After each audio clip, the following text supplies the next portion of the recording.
30 अप्रैल को एक हादसा होता है जबलपुर में और उसमें 13 लोगों की जान चली जाती है। उसके बाद एक इमेज फ्लोट होती है सोशल मीडिया पे, हर एक जगह पे, एक माँ और बेटे की जिनकी इस हादसे में मौत हो जाती है। इतना दुख हुआ उस इमेज को देख के। उससे ज्यादा मुझे गुस्सा है। गुस्सा किस बात का?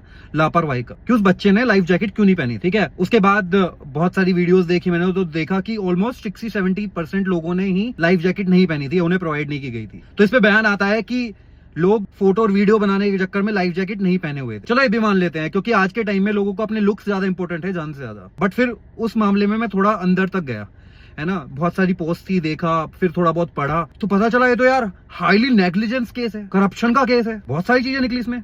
अब मैं पॉइंट्स बताता हूँ। सबसे पहला, वो क्रूज 20 साल पुरानी थी, 3 साल पहले रीफिट किया गया, है ना, 38 लाख रुपए खर्च हुए उसमें। उसके बाद भी उसका एक इंजन वर्किंग नहीं था। सेकंड, कोई इन्वायरमेंटल क्लियरेंस ही नहीं है। भाई मौसम खराब होने वाला है, कोई चेतावनी वगैरह कुछ तो होनी चाहिए थी।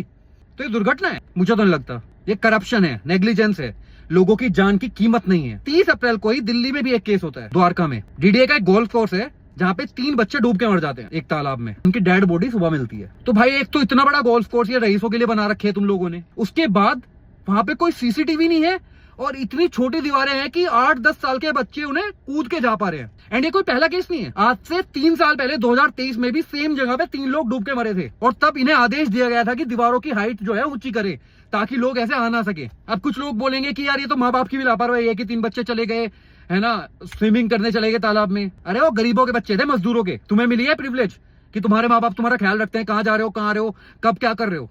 उन्हें नहीं मिलती प्रिविलेज। उन बच्चों की गलती है या उनके पेरेंट्स की गलती है जो अपनी रोजी रोटी के लिए मजदूरी करते घूम रहे हैं? नहीं, ये गलती है सिस्टम की। अरे तभी क्यों ऐसा होता है जब एक्सीडेंट हो जाता है, जब हादसा हो जाता है, उसके बाद भी क्यों कमेटी बैठाई जाती है? उससे पहले क्यों नहीं नोटिस किया जाती चीजें? And second of all, case होता है पायलट पे। 38 लाख रुपए पायलट खा गया। कोई प्लेन क्रैश हो जाए तो पायलट पे केस, पायलट मर गया लेकिन गलती पायलट की है। चलो इस केस में पायलट कूद गया और उसने अपनी जान बचाना मुनासिब समझा इंस्टेड ऑफ लोगों की जान बचाना। ठीक है, एंड वो बहुत गलत है क्योंकि उसकी रिस्पॉन्सिबिलिटी थी वो। एंड ये हाथ से नहीं रुकेंगे, ये जो नेग्लिजेंस है ना, ये होता रहेगा। उस क्रूज को ना जैसे ही बाहर निकाला, तोड़ के फेंक दिया, चूरा बना दिया उसका। तो क्या पता चलेगा क्या कौन सा करप्शन हुआ, क्या चीज हुई थी उसमें, क्या नया लगा था, क्या पुराना लगा था। कानून के तहत तो एक एविडेंस को ना छेड़छाड़ करने में भी जेल होती है। यहाँ पे पूरे के पूरे सबूत मिटा ही दिए जाते हैं। अब देखते हैं किसके खिलाफ एक्शन होगा, लेकिन नहीं होगा। मैं सच्ची बता रहा हूँ, लोग भी भूल जाएंगे कुछ दिन बाद। एक कमेटी बनेगी, वो कह देगी आगे फ्यूचर में ऐसा नहीं होगा तो हम ऐसा करेंगे, ऐसा करेंगे, ऐसा करेंगे, लेकिन होगा कुछ नहीं। चीजें रिपीट होती रहेंगी ऐसे की ऐसे ही, क्योंकि हम मुद्दों पे ध्यान ही नहीं देते। इन सब चीजों की वैल्यू नहीं है।